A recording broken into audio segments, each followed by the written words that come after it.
mahirap kasi di rin talaga yun madali para sa amin. Di wala kang matatago. Kahit anong tago mo talaga, malalaman at malalaman nila. So,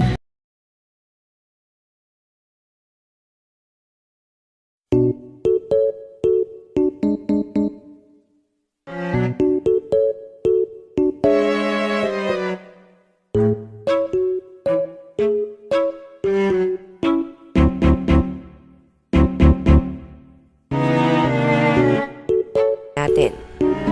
So, ano masasabi niyo na parang, wow, parang yung status niyo na gano'n na talagang hanggang ngayon, iba pa rin ang ng staying power ng Katniel?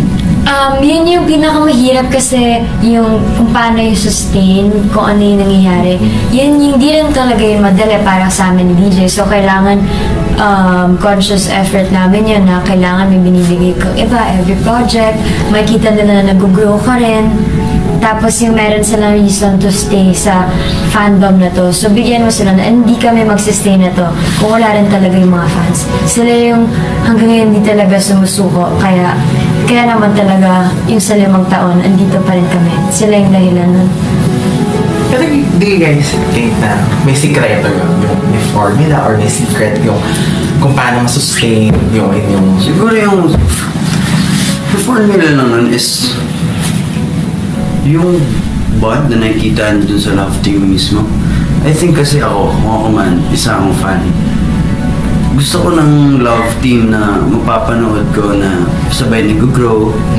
Alam mo yun, na totoo. Kasabay mo lumaki. Tsaka parang ikaw lang. Yung pag nakita mo parang kagaya mo lang din sila. Alam mo yun, yung nakikita mo yung sarili mo sa Love Team na yun. And yun yung pinaka-importante na nagigets ka ng tao and nakakonect sila sa'yo. And hindi mo naman, mapipilit yun eh. I think natural yung lalabas. So, swerte yun siguro eh. Tsaka marami nakapansin na mas naging open na kayo pareho ngayon. Alam mo yun, parang mas hindi kayo na iilang or na ipakita kung ano yung nararamdaman nyo or kung ano yung gusto nyo. Well, parang natutunan din namin hindi wala kang matatago. Kahit anong tago mo talaga, malalaman at malalaman nila. So, bakit mo pa itatago? Or ba't ka pa Swerte na lang din kami Love Team kami dalawa. Yeah, yun. Diba? Pero, ibang usapan din yung hindi naman kami Love Team. May mga sarili kami Love Teams. Siyempre, yun yung iba alam talaga. Ibang usapan din yan. Kaya kami naging maswerte kami at Love Team kami dalawa. So, Free kami to do kung anong gusto talaga. Kasi di ba ibabawal kung di man kayo totoong love team, ganyan. So, buti na lang din.